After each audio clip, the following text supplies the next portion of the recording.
It's Saturday, the 21st day of July 2007. It's Calvin Castine on a busy Route 11 just outside the Ellenburg Depot Fire Station near Varen's Market and the LaBarge Insurance Agency. And there's a street drive going on. Have a couple of volunteer firemen handing out information, and not sure if they would be taking donations or just giving out locations for the town-wide garage sale that is going on today. There's an open house here at the Ellenburg Depot Fire Station, and we're going to try to find out a little bit more about what's happening here today, including the new ambulance and the new fire truck and the dedication that has taken place on this new fire truck here in Ellenburg Depot. We are in front of one of the new vehicles. This is a tanker? Pumper. Well, I don't know all those terms. Who have we got here? Your name, sir? Dick Manor, Fire Chief, Ellenburg Depot. Russ Bilo, one of the commissioners for Ellenburg Depot. Okay. Now, Dick told me, he says, I got to have Russell out here because he did all the work on this new fire truck. You have a new fire truck, and just off view from the camera is a new ambulance. Are those both brand new or both reasonably new? No, the truck is brand new. We just got it 3 weeks ago. The ambulance is secondhand. We purchased that in February, so 2003. February of this year? February this year. It's a 2003 model? And we went into the ambulance service, I think it was around April 27th. We started with our ambulance service. Okay, you say you started with your ambulance service. You didn't have an ambulance service prior to that? Is that what you're saying? No, up to that point, all our ambulance service was provided through Ellenburg Center. So when we had a call, Ellenburg Center would respond. We had EMTs and we assisted, but they had to call, and we have our own rake. And that's what, 6 miles, 7 miles? How far away is that from the station? I think it's around 12 miles from 12 miles. So that's quite a wait sometimes. Yeah. But now, by us having our ambulance, we have 2 in the district, or in the town of Ellenburg. Yeah. So that's good service for the people. That's right. And the EMTs, the EMS service is just something that has become more and more valuable in the community as the years go on. And years ago, was it Varen's that supplied the ambulance service? Yeah, I think you have to go to Dick for that. But before that, Varen's at one time provided our ambulance service. Drowns before that. That's the way it was in Champlain. Our funeral director was providing, Oral Parsons was providing the ambulance service, and that's not too good when you're sick and the funeral director shows up at your door. And a lot of things have changed now. Like you said, there's a lot of requirements. There's a lot of training for the people in the back and for the people in the front, the driver, all the courses you have to take, and it's put a lot of work into it. Okay, Dick, you've been chief for quite a while now, haven't you? Yeah, 31 years, I think, something like that. Yes. Chief for 31 years. That's over half the existence of the fire department. As I know, I talked to you almost 10 years ago after the ice storm, and right. You were very much involved in that. The fire department is celebrating its 60th year this year. Yep. Either offhand what day? 1947, but which day it was? I was going to look it up. And no, I don't know what day. I'm not sure either. Because I'm a April 12th 47 vintage, so I just want to know if I'm older than your fire department or not. No, it was in 47. I think Ellenburg Center was formed the same year too, because they just had their anniversary too. So. And I think Chair Busco was in the 50s, wasn't it? Early 60s? 60s, I think. Yeah, I think so. Early 60s. And you look at how indispensable volunteer fire departments and EMS services are, and you say, how did the community exist before? No, we can't do it without each other. I mean, we help them, they help us. So that's the way it has to work. Yeah, mutual aid has been such an important... Oh, big factor. And take a small town like this, you can't afford to have a paid fire department or EMT service. There's no way. Now, I know it's the Clinton County mutual aid, and up in our neck of the woods we get help from Ilamont and from Alberg, and from the north, as far north as St. Paul and Hemingford. If mutual aid, if you got something up at the edge of your district or even up in Ellenburg Center, can you get anything from the Franklin County area, or does it all have to come from Oh, yes. Clinton County? Oh, yes, we have had them come from Hemingford and across the border there. Yes. In Chateauguay area? Oh, yeah, Chateauguay comes down. Just a couple of weeks ago, we went over and Hemingford. stood by in Hemingford where they had a fire. Yeah. And I think Lauren, I can't keep forgetting his last name, from St. Paul. I think he's one of the heads this year of the mutual aid system, I think, in the county. I see him in Rouse's Point all the time, and I was over taping a parade in Alberg, and he was driving by in Alberg, Vermont. He says, "Did you see me everywhere?" He said. That's good though. Like I said, we have to work together. That's all. The only way it's going to work is each department help each other. Help each Because in other. the daytime, we all have the same problem. People are working, and there's just not many people around to respond to these calls. And we can help them respond, and they'll help us. And Yeah, people aren't necessarily in town. I know for years we were spoiled in Champlain because of Sheridan, and the alarm went off, and there was the first bell. So many guys were first ones out. If the bell rang again, other guys would leave, and when Sheridan closed 20 years ago, it was a different situation. it's a difference. Yep. Because they were right there in town working, and that made a big difference. Now, obviously, a lot of fundraising goes into something like this. Well, the truck, we were fortunate. We applied for the grant through the FEMA program, and it was our second time that we put in the application, and this year we received it. This truck now is replacing our 1963 Ford. I think we had the oldest operating vehicle in Clinton County, probably in the state if we were to look. So it shows that we do take care of our vehicles. We've been able to maintain that vehicle that many years, and it's still a good vehicle. So you kept it? No, we're going to be putting it up for sale for a few more weeks, and it's in good shape, low mileage, but the chassis itself is in real good shape. If anybody's interested in it, but we're going to be getting rid of it because we just don't have the room to keep it inside, and if you park them on the stone wall, after a while, they're... No. And there are people who collect them too now, a lot of collectors. Yep. Still, like I said, still a good old vehicle, still pumps water well. And So, Dick, was that something you were proud of, having the oldest vehicle in the county or in the state? I don't know about that, but it was a good truck. It's been a good truck, and it's still a good truck. And I take that out, pump out of fire anytime right now. She's good, but like to say, Russell said, the chassis or the back end is all gone. It's all rotted out, and but it's real good. Yeah, it comes to a point where you end up putting as much into it as you does to get a new one. And being able to get a grant from FEMA was certainly, that must have taken a lot of paperwork though, Russ. yeah, there's quite a lot of paperwork, a lot of preparation, and but like I said, we worked together. There was a lot of other fire departments that are involved in the grant writing, and they helped me out, and I helped them out, answer questions, and we worked together, and it helps through that paper process, what you got to do. And I had people up to the school here in Northern Adirondack, some of the counselors that are involved in grant writing, they gave me a hand through, and so I can't say we did it alone. Nobody ever said no to help out. So we just, like I said, we were fortunate to get it. So it was 95%, 5% this year, so they paid 95 and we're paying 5, so You got to grab that. when it's available, you can't say no. All right. And then when we got ready to pick out our truck, we had to go through all the regulations of the state, putting it out to bid and all those particulars. So we did it as a fire department. We didn't do it as a committee. We made the announcement that we had the grant, that we were going to start working on putting the specs out for the type of truck we wanted. And anybody who wanted to attend, any members, it was open for them to come and sit and suggest and make their comments, and so that's how all of this became a reality. Is what we wanted. Pretty conservative.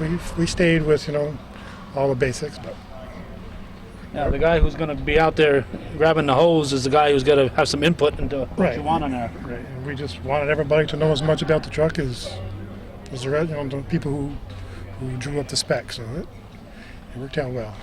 Now, Dick, do you go to other nearby departments and see what they've got for new equipment and get an idea what you're looking for, or do you pretty much know already? Well, we knew exactly something like we wanted, and of course we all look at other trucks too, you know.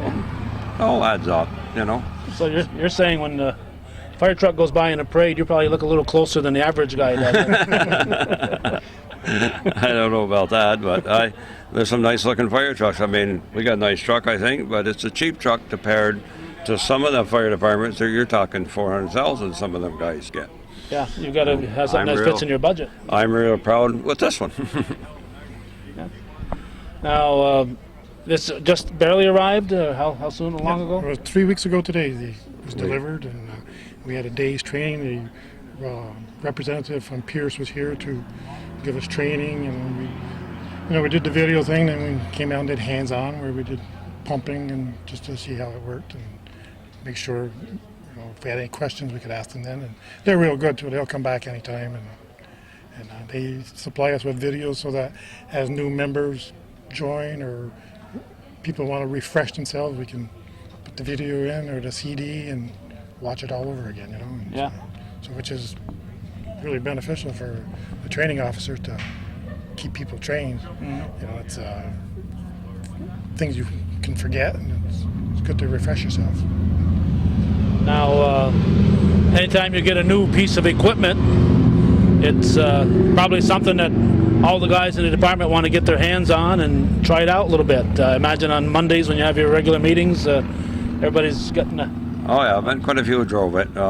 It's good to learn how to goes and shifts, and it's an automatic, of course, but it's a little different. But hooking up the water is pretty much standard. Standard. Nothing yeah. new to learn there, I imagine. No.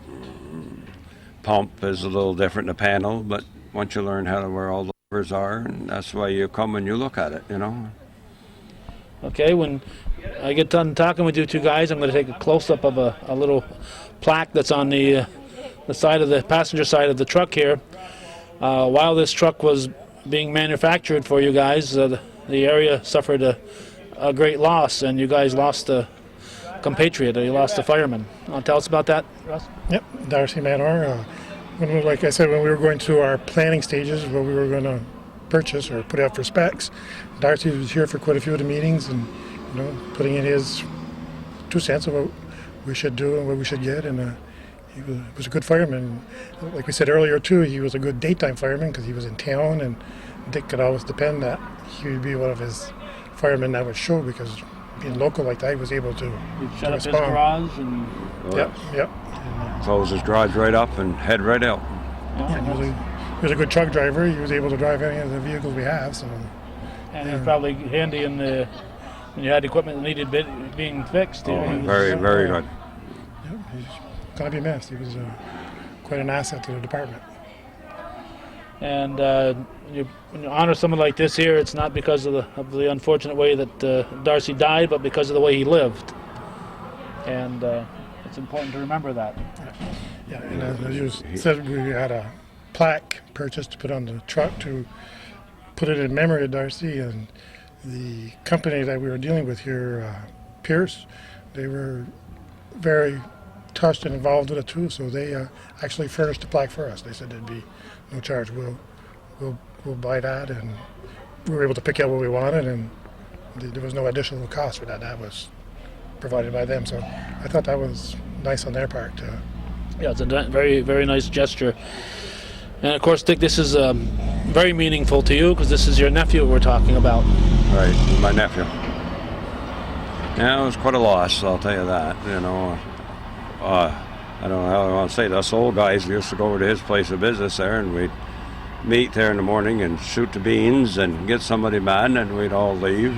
But we had an awful good time. We really miss him for that one purpose, and plus he was a good fireman, good daytime fireman. Okay, anything else maybe about what you're doing today? This is just having an open house, and we're having a town-wide garage sale, and we're having a boot drive, and food to sell, and having a good day, and everybody's here. One thing I like to say that we have one of the best volunteer fire departments around. I got a hang of a good bunch of young guys, and old guys like Ross here, and really all help out, and they're all pitching in. And as you can see, there's quite a few of us here, and that means a lot to the fire department, I think. I know sometimes you only get 2 or 3, but it's been turned out lately, and it's really improved. And I'm great to have this many good firemen. What are your numbers, and are you looking, I'm going to ask an obvious question, are you looking for more members? Yeah, we still could use some. I think we're around 30 members right now, Russ. 32, I think. 32, and we can go to 35. And if we have some, don't have nobody waiting. There's no waiting list, and we usually give just about everybody a chance. If they don't take their schooling like they should, well, they have to go, because it's mandatory to take the Essentials of Fireman 1, and you got to have it. And so we give them a year, and if they can't get done in the year, well. How much you can do? And we also have EMTs. We don't ask them to take it if they don't want to, but they're just EMTs, and they come to the fires, they come on all those rescue calls, which is good, you know. We added 3 firemen on last month at our meeting. So that's good. It was good.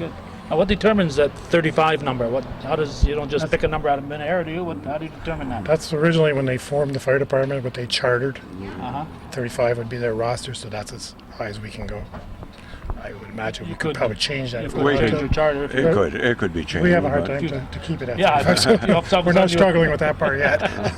You haven't got that problem where you have too many applicants. No. And a lot of new people, after they're in, they find out how much time is involved.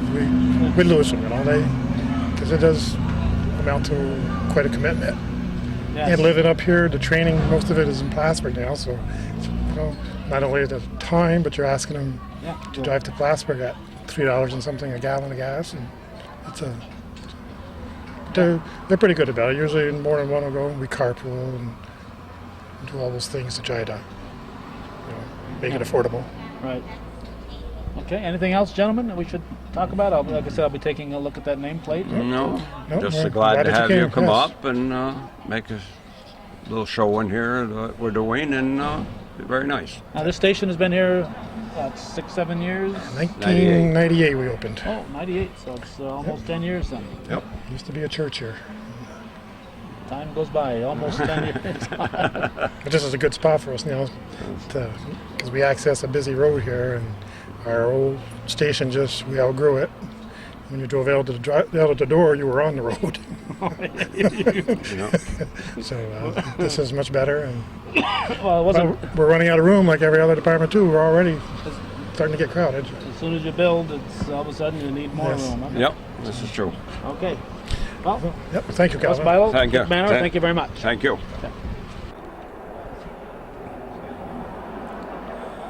And here is that plaque dedicated in loving memory of brother firefighter Darcy Manor, May 21st, 1971 to May 10th, 2007, from the members of the Ellenburg Depot Fire Department.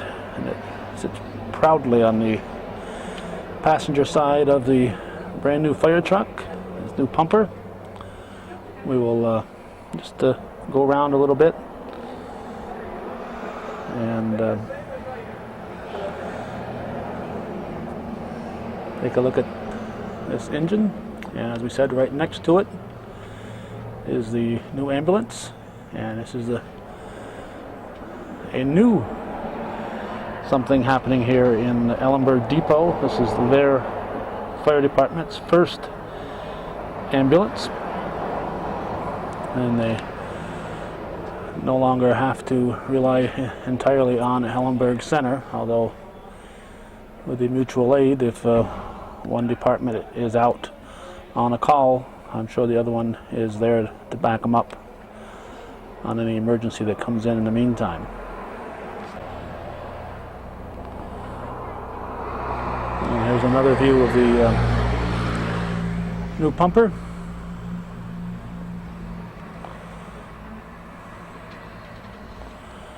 A proud addition to the Ellenburg Depot Fire Department. Looks like our men in the street have run out of flyers. I think those are yard sale flyers that they were handing out. And here's that station that's been here for 9 years. and sure doesn't seem that long. But there it is, and also something that the folks here in the Ellenburg Depot area can be proud of. Not just the fire department, but the community, because something like this has to be a community effort. And we want to thank Dan Jarvis for calling us and making us aware of today's happenings, so we could be here to cover this for Hometown Cable. In the meantime, thanks for watching, and for those of you who support our continuing efforts. This is Calvin Castine at the Ellenburg Depot Fire Station on this Saturday, the 21st of July, 2007. Thanks for watching.